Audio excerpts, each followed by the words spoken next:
Hey, everybody, welcome back to another edition of Friedman Adventures. I'm Phil Friedman, and we have something new that's going on with our bluefin tuna fishery. You know, the only constant this year has been change. Everything is in a state of flux. It is constantly changing, and now these bluefin are more and more starting to bite the poppers. Poppers are a fun way to catch fish, and the visual part of it is outstanding. When you see a bluefin tuna blow out on your popper, well, there's nothing that can meet that kind of excitement. Sam De La Torre from Island Fishing Tackle in Carson, California, is here to talk about how effective using poppers is, and also to go through the various techniques and ways you can start catching more bluefin by using the popper. Sam, always nice to be down here at Island Fishing Tackle, and today we're going to talk about poppers and bluefin tuna because I hear that's a thing now, is it? Yeah. So a few years back, 4 or 5 years ago, it was something that guys were using with a lot of success. Since then, it was kind of okay. A couple years here and there, it worked okay. But man, like I said, 4 years, it must have been like 4 years ago, it was like crazy. We couldn't even buy a popper. They were out of stock. Couldn't get them anymore. Seems like this year, with everything being different as it is with bluefin in general, I mean, they're biting the troll, they're biting all kinds of different things. The popper seems to be coming back a little bit. We'll see if it sustains, but I know a lot of guys have been calling and asking questions about poppers because they've been seeing some reports on them. So we're going to talk a little bit about that today. I understand that you're kind of starting to run out of them too now, right? Yeah. You've got quite a bit here, but this is it. There's a specific popper brand and style from a company called Tackle House. It's the feed popper. It's kind of been like the super hot one. Even in the last couple years where the popper fishing wasn't that good, if you ever were going to catch a fish on a popper, it seemed to have been on these guys here. They have quite a few colors, and strangely enough, the one that I get asked for the most is this guy here, which is clear. No color on it at all. That's crazy. Yeah, I'm not sure. I couldn't give you an explanation as to any kind of theory as to why this would work better than anything, but I will say that I get asked for it a lot. Now, looking at some of the pictures that I've seen with some of the reports, guys send me pictures. I do see the different colors working, but I know for sure that's what I get asked for the most is that clear one. Yeah, so it's kind of weird. Yeah, it is. I'm not sure why it would work better, but it does. But that's the Tackle House. In fact, we pretty much sold out of a whole row of them, and we're almost sold out of half of what we got in. And I talked to the rep to see if we can get some more. And they say, yeah, no problem, put your order in. I'm like, oh, great, man, we're going to get some more. And I said, well, when can we expect? And they said, well, about 5 months. Oh, I was like, oh, great. We're going to run out by then. Right. But I got maybe about 100 or so left. And just judging from the way it's been starting to go, it's probably going to run out here, I'm sure, within a month or so. So I'll probably be out of them in a few months, I would think. So if you are interested in getting one of these things, hit me up. We have a pretty good stock right now, but I can't promise it'll be like this for a long time. All right. And you're going to talk about, we talk a lot about poppers and how effective spinning reels are. You're probably going to talk about the difference between a conventional reel and a spinning reel. Am I reading your mind here? Yeah. Well, one thing, too, is that on the poppers, we're also going to kind of introduce some stick baits. So the difference between the two. I think we talked about it a little bit before, but also getting in stock, too, from Shimano. They have these, now they're called current sniper. Used to be called cold sniper. But it's a stick bait, meaning it doesn't have a bill or scoop, and it's made to be fished on the surface. So that's another thing here. Now I'm going to show one of the rods in which that works better.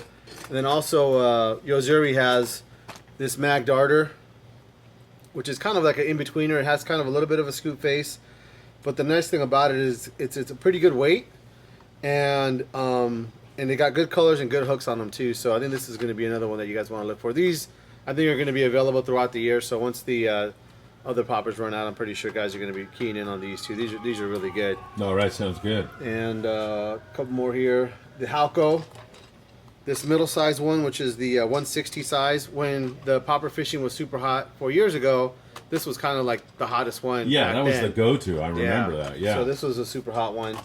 And then Nomad has one. They all have poppers and stuff too. They have a nice one too, but they have this kind of Mad Scad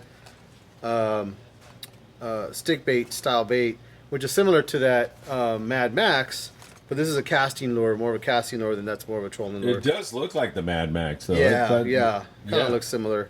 And these are nice because they have good hooks on them and stuff. So that's one to check out too. And onto the rods and reels. So you asked me a little bit ago, can we use a conventional reel? Right. Well, yeah, and there's times when both apply.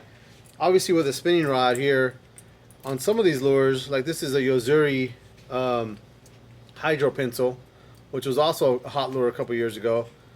The problem with this is it's really, really light. In fact, on the package here it says it weighs 1 ounce. Wow. So 1 ounce, and with this size of a body, it's not going to cast that good. It'll cast okay, but you try to cast it with a nice big 30 or 40 or 50 pound rig, it's just not going to get that far. Yeah, and if you get any breeze at all, it's going to be difficult. Especially right? if you're going to cast it in the wind, right? Yeah. So that's where the spinning rod comes in. This is a 5,000 Saltish spinning rod. This is the old 5,000, so the new one, it'll be a different one, probably like a 10,000 or 14,000 in the new sizes. But this would probably be what I would get started with, if not maybe even a little bit bigger. The 14,000 would probably be about the right size, and then a matching rod here. And you want a rod that has some flex to it so it can cast. It's, it's a light jig or a light lure, but definitely has enough power to fight a big fish. So that's going to be the spinning outfit, and it's something that you'll use for a lighter weight, like a 1 ounce deal here. Gotcha. And when you say when you're fighting a bigger fish, what are we talking about here? Are you talking about nothing over, say, 60 pounds? I wouldn't draw a line pounds, that way. Maybe I would say maybe a 50-pound fish is where you start kind of like noticing that, man, like I wish I had a 2-speed gear. Yeah. But definitely, if it's a one fish type of thing, you're just trying to catch the one fish. You've been fishing all day, and you I just got to get something. And they're eating a small lure. Well, that's what you have to do. Go for it. It's what you have to do, right? Yeah, you can go all day trying to fish heavy gear. If it's not working, you got to go something lighter. And there's definitely more challenges on the spinning rod. It's doable. It's just going to be more whether you can fight a fish that long. It's going to take longer to land. Right. Yeah. So the other way to go here is just to go a traditional star drag reel, which everybody has, whatever their favorite jig setup. 50-pound test. I know I saw a report. One of the guys out of Ensenada got like a 140 pounder on a 50 pound on a star drag reel. I think it was an accurate turn reel, but this here I have hooked up with that feed popper. This is probably be my #1 setup way to go on a jig stick here, 9-foot rod. You want to have a pretty heavy rod though, because you're going to be fighting a big fish. And the reason I would want this over the spinning rod was you can put it on the rail and basically rest. Gotcha. So you're able to rest and also add leverage to when you're trying to pull on a fish. Something that you can't do with a spinning rod. And the feed popper is heavier, I'm assuming? It's a little bit heavier, but still not super heavy. Yeah. This is the kind of the next level here. So this would be a full-on 2-speed reel. Still put it on a jig stick if it fits. If it doesn't fit, I should have used the other clamp to show you, but they have aftermarket clamps that can make it fit on a big rod. Okay. But this is a 9-foot heavy rod. It's a rain shadow here. And this popper, this is from Yozuri. This is their bull pop. So this guy here, what's nice about it, they do work really good, but they're really heavy. And this is what it looks like here in the package. It floats as well. So even if you cast it way far and you want to let it sit for a little bit, it's not going to sink out, even though it's heavy. This guy here weighs 5 ounces. So that's a lot of weight. That's heavier than a surface iron. So you should be able to cast that on a big rod, and maybe even something with a heavy leader, like a 100-pound leader or something like that tied to you, or maybe 100-pound Spectra. So that's going to get you at least better shape for fighting a big fish. So something like this, you can fight a 150-pounder no problem. Yeah. So I got a couple questions for you, but I'm not sure if you're finished. Are you finished, or can I ask you a couple? Ask me a question. Okay. So a couple questions is, when do I use these? In other words, you roll up on a bunch of fish and the guy says they're down at 300 feet. That's not when you use this, right? No. I mean, when you got a foamer of fish out, typically it's when you see fish. And usually with that, where on the sonar mark, they'll go over them. They go over the fish, and then they see them, and they'll turn the boat around, or they'll try to see which way they're going, and then you drop it straight down to them.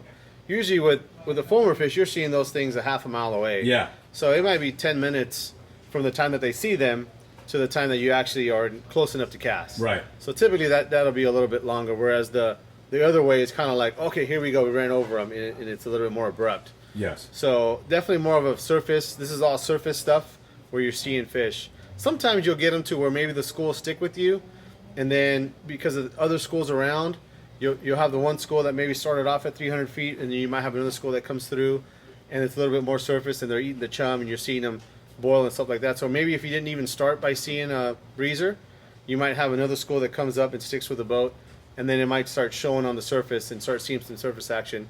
And that's one other time where it works really good too, because as you're drifting, typically those fish are going to be on the downwind corner, which is going to be away from all of the bait fishermen. The bait fishermen are going to be on the upwind corner because of the way the boat's drifting. Right. So seeing that it's downwind, you are able to cast with a conventional reel a lot better because you're casting downwind. So even if the lure is smaller, that might be an instance in which you might be able to cast with a 2-speed reel, is after the fish start showing themselves and start boiling in the chum and that kind of thing, to where you might try it, and that'll be something kind of a game time decision. You really want to see fish at some sign of boils or fish jumping or something like that, to where you want to take that decision. Now, with fishing in general, I mean, if you're on a drift and they're plunking one away, one here, one there, and catching 3 or 4 fish, every half an hour or something like that, and maybe you just want to try it. I mean, there's nothing to say that you wouldn't get a fish. Yeah, right. Otherwise, but typically it'll be where you want to see them. Yeah. All right. So I make my cast. What's the retrieve like? How do I work this thing? So on these stick baits here, even though I got it on the spinning rod, the stick baits, you can almost like just straight grind them on the surface, kind of like a skip jig, and just turn the handle, just wind turn it the handle, fast. yeah, hold it up high. But you can also walk the dog with these, to where you're going to be turning the handle. Get this here. Turning the handle and then kind of popping it to where you're going to make the stick bait kind of like go right on the surface. Right. And that's one way to do it. So with the poppers, you want to pop them. Yeah. So that really kind of is the difficult part about fishing a conventional reel, is that when you wind, you're going to wind and you're going to pop. You might take 2 winds in it and then really move the rod. Yeah. Well, what you want to really do is be mindful to that when you are winding on the slack of that pop, is to try to put it on nice and tight.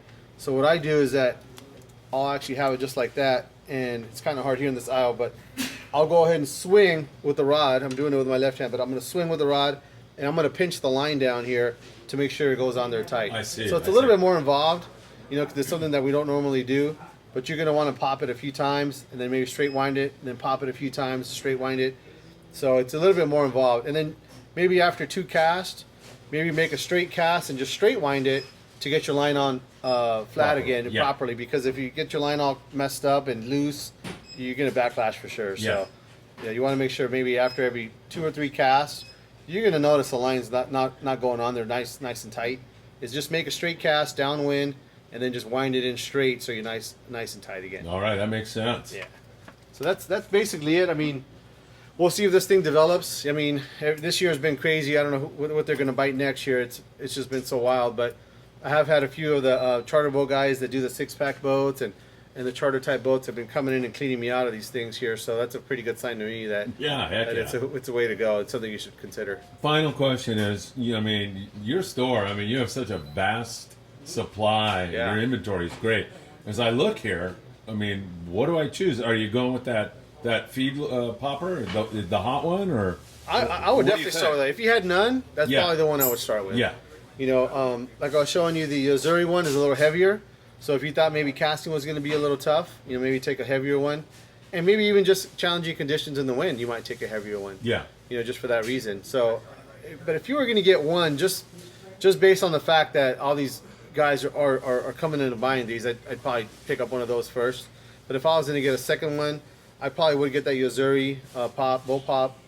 And number 3, I'd probably look at some stick baits, especially the Shimano ones. I know a lot of the guys did really good the last couple of years with these.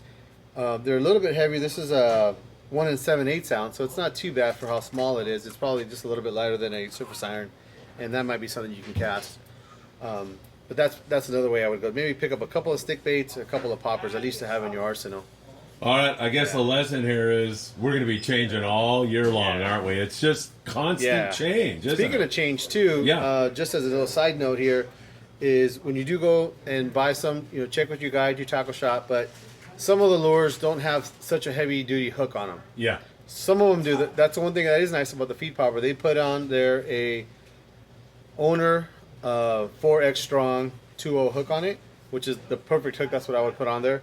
And that's the same hook that I would probably put on as a replacement for these other lures. Yeah. Unless it was a bigger lure, I'd put a bigger hook.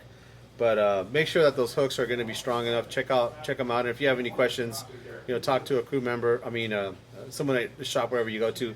Obviously, come here, you can talk to us. We'll let you know which ones are good. But some of the companies come with good hooks, and some of them not as much. I always learn a lot when I come to Island Fishing Tackle in Carson. Sam De La Torre, thanks again. We really appreciate it.